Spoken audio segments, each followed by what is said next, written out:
Ovoga tjedna dosta nogometa Bundesliga, o Bayernu koji je ponovno neočekivano prosao bodove, o heroju kola, strijelcu hat-trika na Allianz Areni Dodiju Lukebakiju i o 2 hrvatska gola. Pregled ovog 12. kola njemačke Bundeslige početi ću kao i uvijek kronološki utakmicom koja je odigrana još u petak. Ovoga puta bio je to dvoboj Bayer Leverkusena i Stuttgarta. Utakmica koja je trebala dati odgovor na pitanje mogu li apotekari nakon teškog poraza u Leipzigu svladati probuđeni Stuttgart. Za početak reći ću u kojoj su situaciji bile obje ekipe prije ove utakmice. Domaći nogometaši Bayer Leverkusen u ovu su utakmicu ulazili lošeg raspoloženja. Oni su u zadnjih 6 utakmica u Bundesligi upisali samo 1 pobjedu i kao što vjerojatno znate, u prošlom kolu prije reprezentativne pauze pretrpili su težak poraz 3:0 u Leipzigu.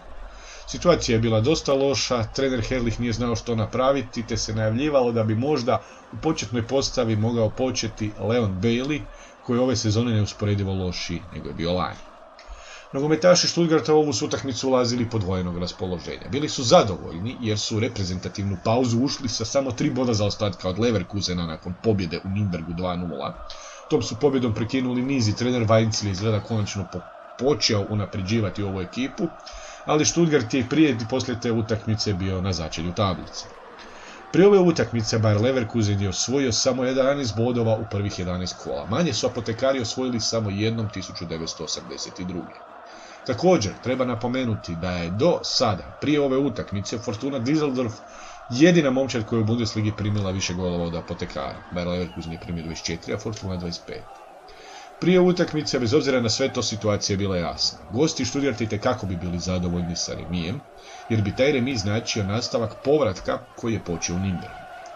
Najave jesu sugerirale da je Bayer Leverkusen favorit, ali su napominjali da to do sada ove sezone nije ama baš ništa značilo i da se Stuttgart, kao što znate, to pobjedom u Nürnbergu probudio.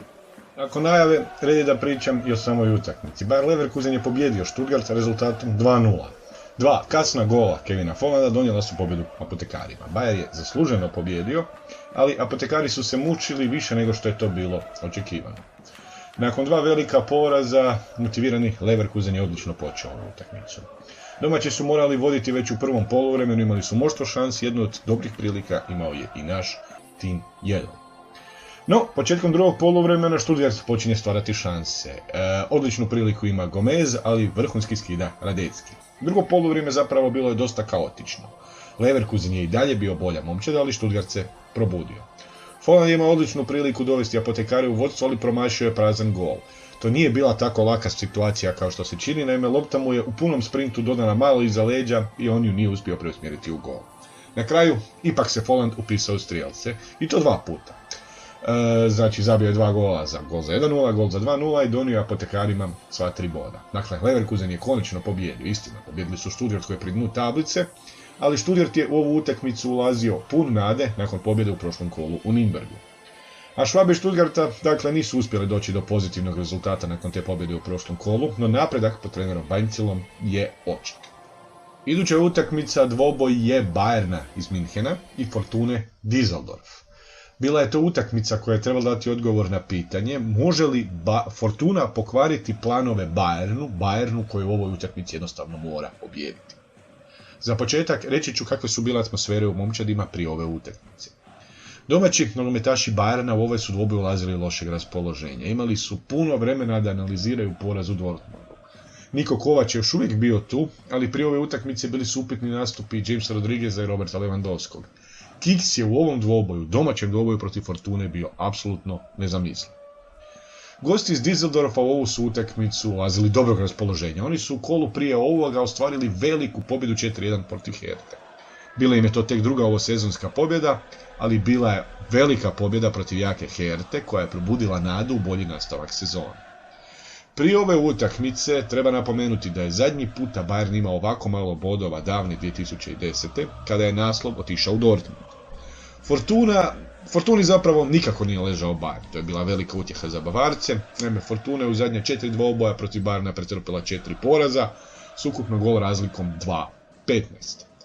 Prije ove utakmice bilo je jasno da bi gosti iz Düsseldorfa itekako bili zadovoljni i ponosni, čak i sa časnim porazom. A jasno je bilo da bi Bayernu sve osim uvjerljive pobjede samo označilo nastavak krize. Nakon najave, red je da pričam i o samoj utakmici. Bayern i Fortuna Düsseldorf odigrali su 3-3. Bio je to novi kiks Bayerna, možda i najteži ove sezone, no to ne umanjuje herojski hat-trick Luke Bakija. Bayern je u ovoj utakmici vodio 3-1, ali je ponovno prosuo bodove. Fortuna Düsseldorf je u utakmicu ušla kao da je mirišala krv. Gosti su navalili. Dvije odlične šanse imali su gosti iz Düsseldorfa, no Luke Bakiju sami nisu uspjeli pogoditi mrežu.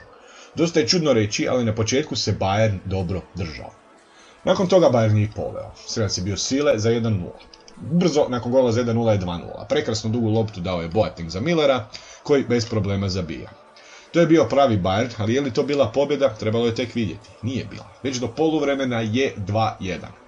Boateng šalje jako lijepe duge lopte, ali je sve gori i gori u obrani. Uopće nije pošteno pokušao blokirati Fortuninog Zimmera.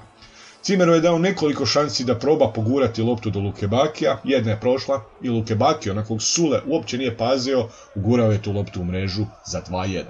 Taj rezultat 2-1 pisao je na poluvremenu, a samim početkom drugog poluvremena Bayern je udvostručio svoje vodstvo. Gol za 3-1 ponovno je zabio Thomas Müller i to je bio prekrasan gol sa ruba 16-terca nakon pete Lewandowskog. Dojam je bilo da je sada to, ali nije bilo. Gol za 3-2 ponovno je zabio Dodi Luke Bakio. Bila je to duga lopta, on je izbjegao offside i gurao loptu u mrežu, zaspali su Sule i Boateng. Sudac je prvo mahao da je offside, ali onda je pogledao snimku i poništio tu svoju odluku i priznao Luke Bakio gol. Nakon toga praktički identična akcija, opet duga lopta u sudačkoj nadoknadi za Luke Bakija. Opet bježi, opet krive procjene obrane Bayerna i Luke Bakio zabija svoj gol za hat-trick i za bod njegovu Fortunu. On je cijelu noć mučio Bayern, cijelu utakmicu mučio Bayern i na kraju je donio svoj momčadi taj bod. Malo mi je žao reći, ali dojam je da je ovo kraj za Niku Kovača. Možda će već dobiti otkaz dok ovog slušate. Toliko dugo je dojam je moj barem da je toliko dugo odgađana njegova smjena jer mu nisu uspjeli naći zamjenu. A Fortuna je ostvarila veliki rezultat koji im daje krila. Samo moraju paziti u Düsseldorfu da im se ne desi kao i Herti, da nakon pobjede protiv Bayerna ne počnu prosipati bodove. Valja istaknuti da Lewandowski, kao što znate, nije zabio gol u ovoj utakmici. On je do sada u svojoj karijeri zabio gol protiv 17 od 18 ekipa koje ove sezone igraju u Bundesligi, a ta jedna koja mu fali je baš mala Fortuna. Iduća utakmica o kojoj ću pričati dvoboj je Herte i Hoffenheima. Bila je to utakmica u kojoj se Herta trebala ispričati svojim navijačima za težak poraz kod Fortune i to baš protiv razigranog Hoffenheima. Za početak reći ću u kojoj su situaciji bile obje ekipe prije ove utakmice. Domaći nogometaši Herte u ovu su utakmicu ulazili lošeg raspoloženja. Njihov odličan start sezone sada je bio dosta daleko. Oni su pretrpili teška dva poraza u zadnje dvije utakmice, doma protiv RB Leipziga i u gostima kod Fortune. Stara dama iz Berlina pod hitno je morala naći formu. Gosti iz Hoffenheima su u ovu utakmicu ulazili dobro raspoloženje. Naš Kramarić i pogotovo Nelson igrali su odlično. Nelson je bio novi ruki mjeseca u Bundesligi, zabio je 7 golova u 8 utakmica u Bundesligi, zabija kao lud, igrao je odlično, ali eto možda je trebalo napomenuti da je nakon ove utakmice Hoffenheimu slijedila velika utakmica u Ligi prvaka protiv Šahtjora, te da su zato možda mogli očekivati da će se u ovoj utakmici doći do rotacije trenera Nagelsmana. Prije ove utakmice Herta nije uspjela slaviti za njih 5 dvoboja, nisu slavili od te velike pobjede protiv Bayerna. Dojam prije ove utakmice je bio da će jedni i drugi ciljati isključivo na pobjedu. Hoffenheim je ciljao na tu pobjedu da nastavi svoj niz od 4 uzastopne pobjede, a Herta je kad-tad morala slaviti nakon tih dugih 5 sušnih kola. Najave su se teško mogle dogovoriti što će biti. Dojam je bio da će razigrani Hoffenheim doći minimalno do boda, ali da će vjerojatnije sva 3 boda otići u Sinsheim. Nakon najave red je da pričam o utakmici. Dvoboj Herte i Hoffenheima završio je kao i dvoboj Bayerna i Fortune 3-3. Teško je reći koja je utakmica prava ljepotica kola, jer eto, golijada je bila i ovdje, i u Gelsenkirchenu, i u Minhenu, dakle stvarno je bilo puno golova u ovom kolu.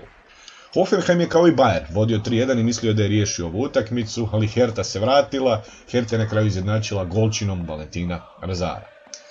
54 sekunde je trebalo da se prvi puta zatrese mreža u Berlinu. Gol je zabio Hoffenheim, strelac je bio Demirbay nakon serije dodavanja u 16-tercu Herte. Tako nešto je nedopustivo za dobru obranu, kao što je ona koju Herta misli da ima. Dakle, iako je ovaj gol zabijen već u prvoj minuti, on je tek treći najbrži gol u ovom kolu, poslije ću pričati o ovima drugima. Ubrzo, nakon tog gola za 1-0 i 2-0. U 10. minuti strelac je naš Kramarić. Bilo je to dugo dosta panično ispucavanje golmana Hoffenheima Baumana. Kramarić je dobro vidio što se zbiva, izbjegao se zamku i prekrasno efektno zabio za 2-0. No ni taj rezultat 2-0 za Hoffenheim nije dugo pisao na semaforu. 2 minute kasnije je 2-1. Strelac je i Bišević, koji nije bio u zaleđu zato jer je Bičakčić pokušavajući ispucati tu loptu otklizao debelo iza u goal out i tako je on ostavio i Biševića koji je bio praktički na gol crti onside. Sada, taj rezultat je neko vrijeme pisao na semaforu. Pisao je skroz do 55. minute. Istina, u tom periodu je bilo šansi. Najbolju je Herten Plattenhardt s crte skinuo Hoffenheimom kada Žabeku, ali gol je pao dakle tek u 55. minuti. Strilac je bio Bičakčić iz daljine glavom. Bilo je to dakle 3-1 za Hoffenheim i dojam je bio, s obzirom na sve viđeno na terenu, da je Hoffenheim na mirnom putu do pobjede. No, domaći nogometaši Herte nisu se dali. Prvo je Leki smanjio na 3-2 i tim golom osigurao napeti finiš, da bi taj napeti finiš dobio filmski rasplet. 87. minuti Valentino Razaro je bombom sa ruba 16-terca postavio konačni 3-3. Dakle, ovaj remi znači da je Herta i dalje bez pobjede u zadnjih 6 kola. Herta je pred tih 6 kola pobjedila protiv Bayern i tada kao da je neko prokleo staru damu iz Berlina. A Hoffenheim je s pravom nezadovoljan ovim rezultatom. Krajgaueri su trebali pobijediti i sami su sebi krivi da nisu. No, ako ništa drugo može ih tješiti da im je igra stvarno iz kola u kolo sve bolja i bolja. Iduća utakmica dvoboja Augsburga i Eintrachta iz Frankfurta. Bila je to utakmica koja je trebala dati odgovor na pitanje može li Augsburg zaustaviti raspucani napad Eintrachta. Za početak reći ću kakve su bile atmosfere u momčadima prije ove utakmice. Domaći nogometaši Augsburga u ovu su utakmicu u stilu lošeg raspoloženja. Oni uporno igraju dobro, ali nikako ne dolaze rezultati. U prošlom kolu su tek pred kraj utakmice izgubili 2-1 od Hoffenheima. Finn Bogason igra dobro, ali ne može sam vući ovu momčad Augsburga. Eintracht je u ovu utakmicu ulazio izvrsnog raspoloženja. Oni su u zadnjih 6 utakmica upisali 5 pobjeda, a posebno je važna bila ona u zadnjem kolu rezultatom 3-0 protiv Schalkea. Eintracht je igrao odlično i to sve zahvaljujući ludom napadu kojeg su prevodili naš Rebić, Jović i Haller. Prije ove utakmice Finn Bogason je odlično igrao nakon povratka od ozljede. Islanđanin u napadu Augsburga je još zabio 6 golova u 7 utakmica, ali on je bio više manje jedina svjetla točka u ovom Augsburgu. S druge strane, Eintracht je bio drugi najbolji napad lige. Oni su do sada ove sezone prije ove utakmice zabili 26 golova i samo je raspucana Borussia Dortmund zabila više, 33.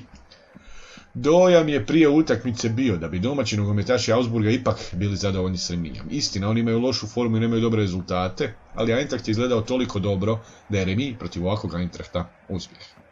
Najave su sugerirale da je Eintracht favorit u ovoj utakmici. Je Eintracht gost i Augsburg odlična ekipa, ali Fugere neće razočarati remi čisto zato jer Eintracht jednostavno ne staje zabijati.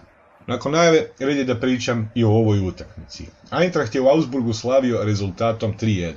Orlovi su na Hallerov pogon došli do nove pobjede. Haller je u ovoj utakmici zabio gol i asistirao za drugi gol i to je sada znači da je on zabio gol u 7. uzastopnoj utakmici. Bila je prva minuta kada je Eintracht poveo. Haller je jednu dugu loptu spustio, prebacio za De Guzmana koji zabija za 1-0. Teško da je s 250. utakmica Augsburga u Bundesligi mogla gore početi. Ali nakon tog ranog gola slijedilo je vrlo zabavno prvo poluvrijeme. Augsburg se pokušavao vratiti, a Eintracht je pokušavao udostručiti vodstvo. No, gola nije bilo. Na poluvrijeme se otišlo sa rezultatom 1-0. Tada najbolju šansu za 2-0 ima naš Rebić koji je neobjašnjivo promašio prazan gol. Početkom drugog poluvremena Jović namješta gol za Hallera. On je vukao loptu za out liniju, jednom trenutku samo je lopta pobjegla u out, ali nije, dodao je za Hallera koji to bez problema sprema u mrežu. Domaći nogometaši Augsburga naravno su se žalili da je Jović loptom istrčao izvan igre, ali VAR je pokazao da to nije slučaj. Dakle, drugo poluvrijeme počelo je kao i prvo poluvrijeme ranim golom Eintrachta. Augsburg je kao i u prvom poluvremenu nakon toga opet stisnuo i lovio gol. No, nisu uspjeli zabiti gol za 2-1. Pao je gol za 3:0, strelac je bio naš Rebić. Svi su na terenu mislili da je bio faul. Igra se usporila, ali Eintracht je imao loptu debelo u svojoj polovici. Da Costa je za to vrijeme dok su svi izujali što se zbijao na terenu, lijepo odmjerio da će Rebić utrčati iza leđa obrane, dodao mu je loptu, on je spremio prazan gol bez većih problema. Augsburg je nakon toga i dalje davao sve od sebe, ali najviše što su uspjeli napraviti je zabiti utješni gol. Nakon gužve u 16. u sudačkoj nadoknadi Cordova je samo smanjio na 3:1. Augsburg dakle iz kola u kolo pokazuje puno bolju igru nego što to pokazuju rezultati. Ali to polako postaje problem, a ne razlog za optimizam, jer na tom trebaju raditi. To se stvarno ponavlja iz kola u kolo i to je nešto što predstavlja stvarno već veliki problem. A Eintracht ima jedan od najboljih napada Europe. To je jasno. Jović, Rebić i Haller su stvarno strašan trio u napadu. Haller se ove sezone po svom učinku posebno ističe, on je sada zabio 9 golova i 6 asistencija i u jednoj i drugoj kategoriji dijeli prvo mjesto u Bundesligi. Iduća utakmica dvoboj je Mainza i Borussia Dortmund. Bila je to utakmica koja je trebala dati odgovor na pitanje može li Mainz nastaviti sa pozitivnim rezultatima protiv vodeće momčadi lige. Za početak reći ću u kojoj su situaciji bile obje ekipe prije ove utakmice. Domaći nogometaši Mainza u ovu su utakmicu ulazili dobrog raspoloženja. Oni su upisali 2 pobjede u 2 prethodne utakmice, svladali su Werder i Freiburg. Lani su Mainz uspjeli zaustaviti Borussiju Dortmund i klub iz karnevalskog grada je znao da itekako to mogu ponoviti ovoga puta, ali da se puno toga mora poklopiti. Gosti iz Dortmunda u ovu su utakmicu ulazili izvrsnog raspoloženja, oni su letili nakon domaće pobjede 3:2 protiv Bayerna. Oni su čak mogli i rotirati jer su znali da su dovoljno jaki i da su favoriti u ovoj utakmici bez obzira na sve. Da su favoriti i ne samo u ovoj utakmici, nego da su favoriti i za naslov.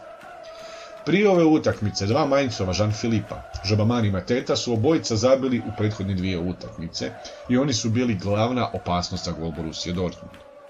A Borussia je tek drugi puta u svojoj povijesti uspjela odigrati prvih 11 kola bez jednog jedinog poraza. Dojam je prije utakmice bio da će Mainz itekako biti zadovoljeni s remijem. Mainz je želio zaustaviti Borussiju, a X je zaustavljanje Borussije. Najave su sugerirale da će za crno-žute iz Dortmunda ovo biti teško gostovanje i da zapravo na kraju utakmice nitko ne bi bio izjednačen ako razigrani Mainz nekako dođe do pozitivnog rezultata. Nakon najave, red je da pričam i o samoj utakmici. Borussia Dortmund je uspjela slaviti u Mainzu rezultatom 2:1. Mainz se hrabro borio, ali ova Borussia ima i igru, i rezultate, i sreću. Crno-žuti su tek u drugom poluvremenu svladali Mainz, ali teško da im to smeta, opet su došli do 3 boda. Borussia Dortmund je ovu utakmicu počela, onako kako je završila dvoboj protiv Bayerna, dominacijom. Imali su mnogo šansi, ali nisu uspjeli zabiti gol. Mainz se na početku utakmice mučio, ali su negdje pred kraj prvog poluvremena došli do svoje igre. Imali su prvu pravu priliku na utakmici, međutim Mateti je obranio Burki. U drugom poluvremenu utakmice je živnuo. To se desilo ponajviše zato jer je u igru ušao Paco Alcacer u 65. minuti. Svojim prvim dodirom lopte u 66. minuti zabija za 1:0 Borussia Dortmund. On je svojih 8 od 9 ovosezonskih golova zabio nakon ulaska klupe. No, samo 4 minute kasnije Mainz izjednačava na 1:1. Lopta se sretno od Vicela odbila do Quaisona koji bez problema sprema loptu ispod golmana Burkija. Vicel je stvarno nesretno preusmjerio pas, tako da lopta dođe idealno na putanju trka Robina Quaisona. No, taj rezultat nije na semaforu stajao dugo. Krasan gol za pobjedu Borussije zabio je Poljak Pišček. On je sa ruba 16-terca zakucao loptu u rašlje od prečke u podiju gol. Taj gol je bio posebno efektan jer se tako jako odbila od rašlji, od prečke. I Borussia je dakle došla do pobjede koju je stavila na vrhu tablice. Pobjede u ovakvim utakmicama koje su se ovako odvijale obično budu ključne za naslov. A Mainz je odigrao hrabro, oni mogu biti ponosni na sebe i ovaj poraz stvarno nije ništa strašno. Borussia je jednostavno u ovom trenu najjača momčad Bundeslige. Iduća utakmica dvoboje Wolfsburga i RB Leipziga. Bila je to utakmica koja je trebala dati odgovor na pitanje može li obrana Wolfsburga zaustaviti strašan napad RB Leipziga. Za početak, kakve su bile atmosfere u momčadima prije ove utakmice? Domaći nogometaši Wolfsburga u ovu su utakmicu ulazili groznog raspoloženja. Oni su u prethodnih 5 utakmica upisali 4 poraza. Nikako nije išlo Vukove. Je naš Brekalo igrao dobro i postajao je najveća uzdanica Vukova, ali to nije ništa značilo navijačima dok god slijede porazi. RB Leipzig je u ovu utakmicu ulazio izvršnog raspoloženja. Oni su upisali dvije velike pobjede. Slavili su Hertu 3:0, a onda je Bayer Leverkusen 3:0. Igrali su strašno i znali su da se pobjedom u Wolfsburgu mogu približiti samom vrhu tablice. Prije ove utakmice Wolfsburg je ove sezone primio čak 11 od svojih ukupno 17 primljenih golova od protivničkih veznjaka. To nije bila nikako dobra vijest prije dvoboja protiv crvenih bikova iz Leipziga, jer RB Leipzig ima odlične golgetere među svojim veznim igračima. Prije ove utakmice bilo je jasno, Wolfsburg bi itekako bio zadovoljan i sa remijem. To je bilo tako jer su Vukovi bili svjesni da RB Leipzig jednostavno i jači i u boljoj formi. Najave su sugerirale da će RB Leipzig doći do sva 3 boda. Kvaliteta i forma su baš s velikom razlikom bile na njihovoj strani. E sad, ova utakmica donijela je još jedno veliko iznenađenje u ovom kolu. Wolfsburg je svladao RB Leipzig rezultatom 1:0. Vukovi su zaustavili crvene bikove i prekinuli njihov odličan niz. Bila je to prva pobjeda Wolfsburga nakon 2 uzastopne utakmice bez pobjede, a RB Leipzig je to dosta neočekivano zaustavljen u vrućem gradu. Wolfsburg je bolje počeo, ali najbolji golman sezone do sada u Bundesligi, RB Leipzigov Gulaši, s crte skida mnoge prilike, uključujući i onu Ginčeka, kada je bio dojam da je lopta prešla crtu, ali Gulaši ju je zadnji čas zaustavio.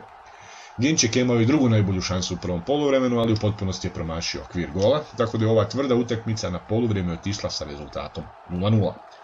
Početkom drugog poluvremena i jedna i druga ekipa gađaju stativu. Prvo ju gađa Wolfsburgov Mehmedi, a nakon toga i RB Leipzigov Deme sa ruba 16 terca. No, kako stativeni su golovi, rezultat je i dalje bio 0:0. A onda pada gol.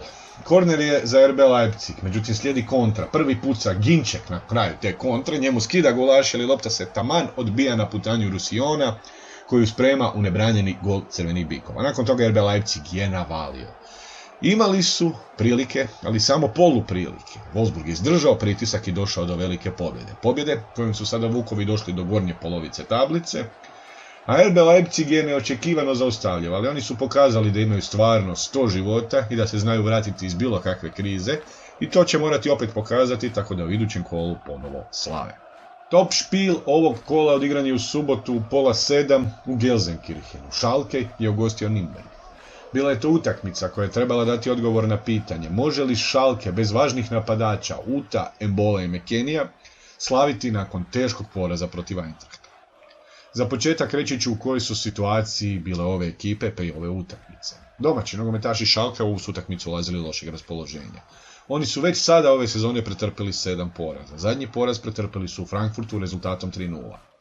Igrali su sve lošije i lošije, falili su im bitni igrači i dojam je bio da se trener Tedesco izgubio. Nürnberg je u ovu utakmicu ulazio također lošeg raspoloženja. Oni su u prošlom kolu pretrpili težak domaći, nije toliko težak koliko neočekivani bolan poraz od Stuttgarta 2:0. Oni su morali slaviti protiv zadnje momčadi na tablici, nisu i tako su pali opasno blizu zoni ispadanja. Prije ove utakmice Schalke je dakle nakon 11 ovosezonskih kola već pretrpio 7 poraza, jednako kao što su pretrpili na kraju prošle sezone, te su Rudari uz Stuttgart imali najgori napad sa samo 11 zabijenih golova. Prije ove utakmice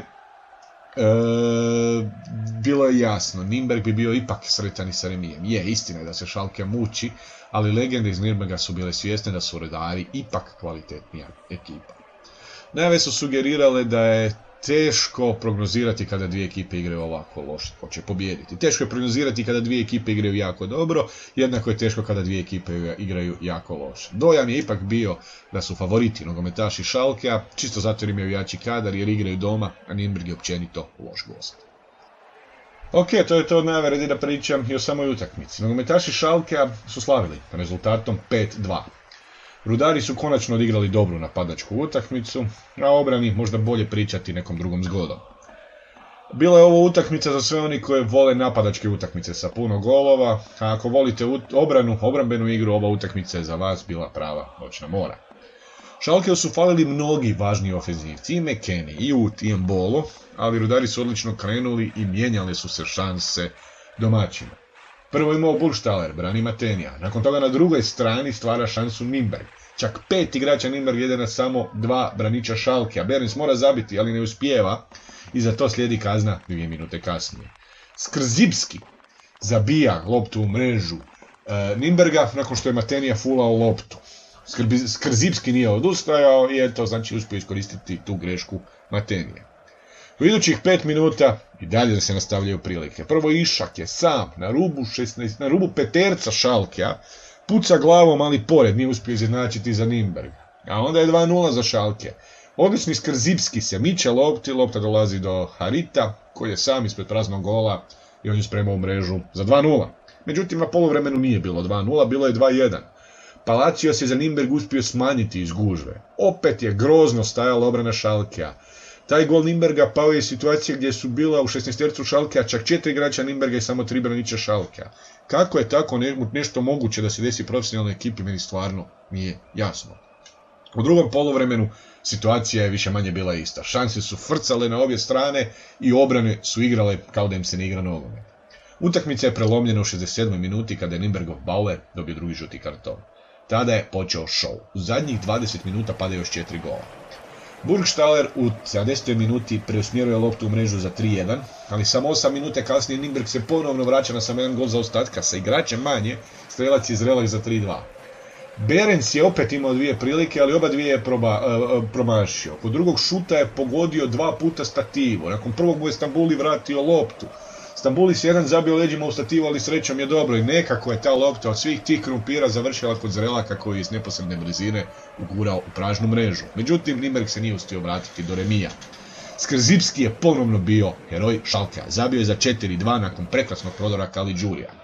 Do kraja utakmice pao još jedan krasan gol. Taj gol, krasan gol za konačnih 5:2 postavio je šutom sa ruba 16-terca od Čipka. Dakle, do ove tekme Schalke se mučio s golovima, eto sada su Rudari u samo jednoj utakmici uvaljali 5 komada. Malo po malo bježi iz zone ispadanja i dojam je da će konačno krenuti igrati onako kako se očekivalo od njih prije početka sezone. Utakmica koja je odigrana u nedjelju bio je dvoboj Freiburga i Werdera iz Bremena. Bila je to utakmica koja je trebala dati odgovor na pitanje može li Werder prekinuti niz od 3 uzastopna poraza. Za početak reći ću u kojoj su situaciji bile obje ekipe prije ove utakmice. Domaći nogometaši Freiburga u ovu su utakmicu ulazili dobrog raspoloženja.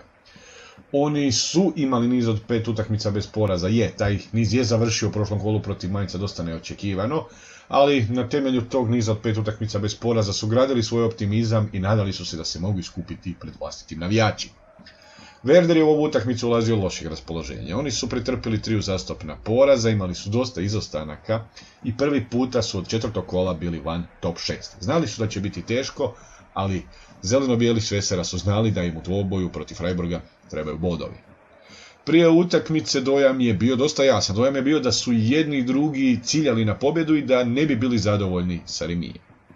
Najave su sugerirale da Freiburg neće izgubiti, čisto zato jer je Werder u prevelikoj krizi, jer zeleno-bijelima fali ofenzivaca da se izvuku iz te krize. Nakon najave, red je da pričam i o samoj utakmici.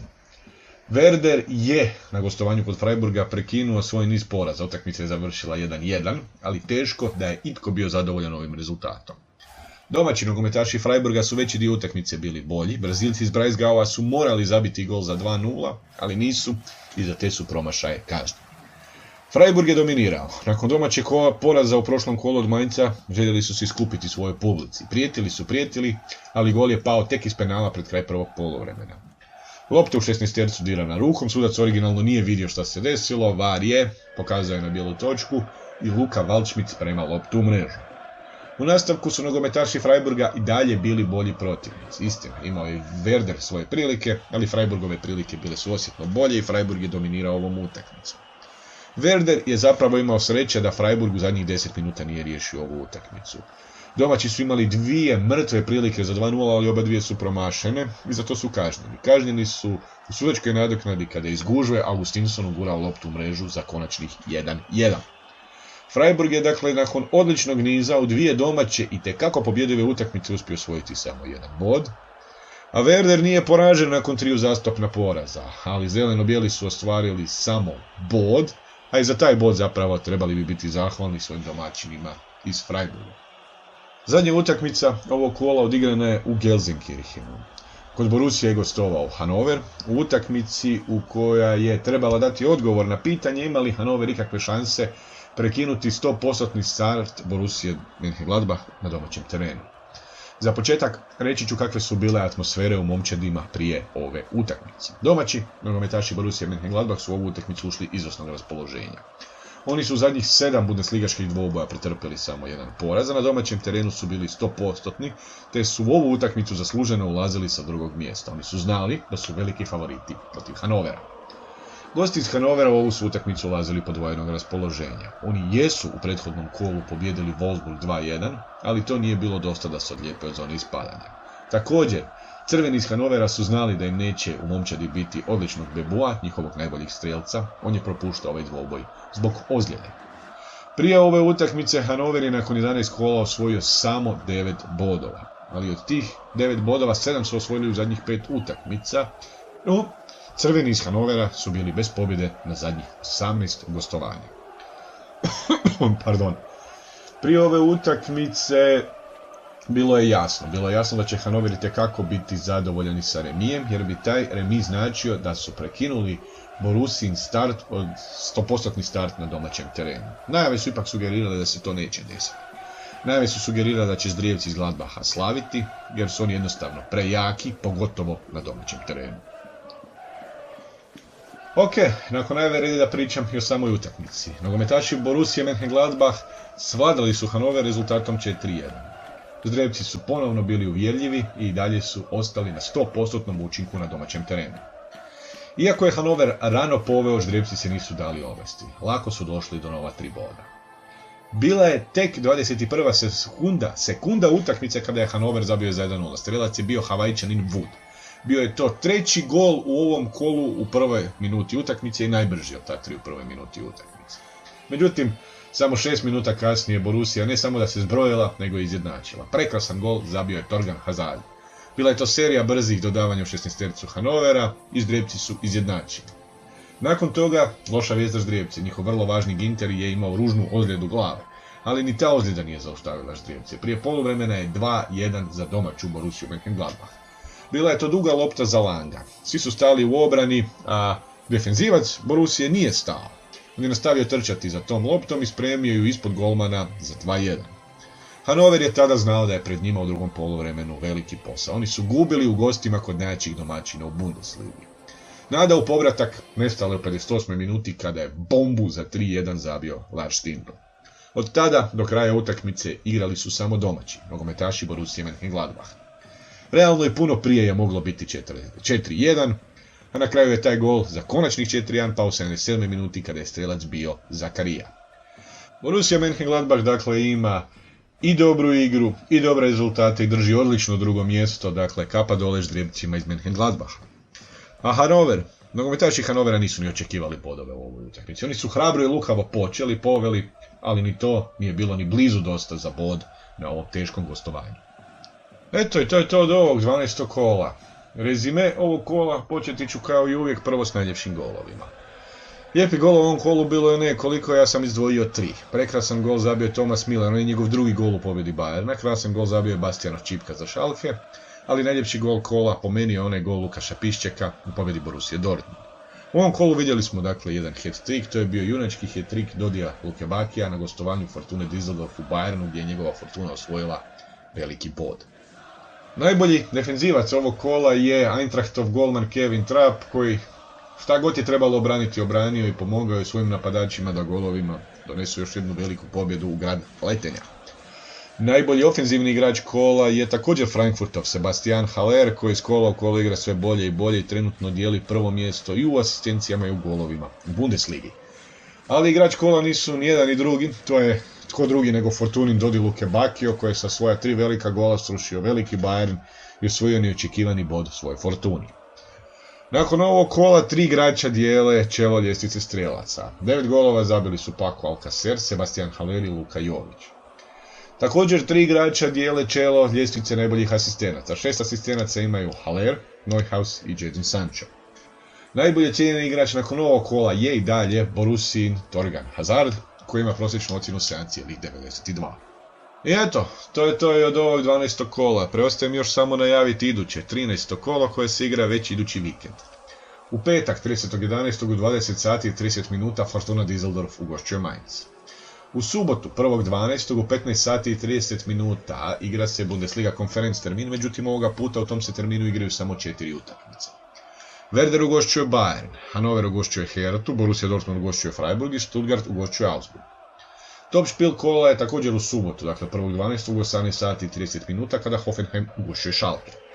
U nedjelju 2.12. u 15 sati i 30 minuta RB Leipzig ugošćuje Borussiju Mönchengladbach, a u nedjelju 18 sati Eintracht Frankfurt ugošćuje Wolfsburg. No, to nije zadnja utakmica ovog kola, zadnja utakmica se igra u ponedjeljak, znači 3.12. u 15 sati i 30 minuta, kada Nürnberg ugošćuje Bayer Leverkusen. Eto i toliko za ovaj podcast. Pa eto, ako ste došli do ovdje i slušali ste, pa eto, hvala vam da ste mi dali povjerenje toliko dugo. Međutim, eto, ovaj podcast, bojim se da nije rastao tako brzo kao što sam se ja nadao. Tako da sam sve bliže i bliže odluci da će ovaj podcast koji upravo slušate vrlo vjerojatno biti zadnji podcast o Bundesligi. One koji uživo snimam s navijačkim skupinama ću i dalje raditi, naravno ne ovako često. Jednostavno previše vremena ulažem u to da bi bio tako slab odaziv. Pa eto, možda se nakon nekog vremena to opet promijeni pa ćemo se opet slušati i u ovom formatu.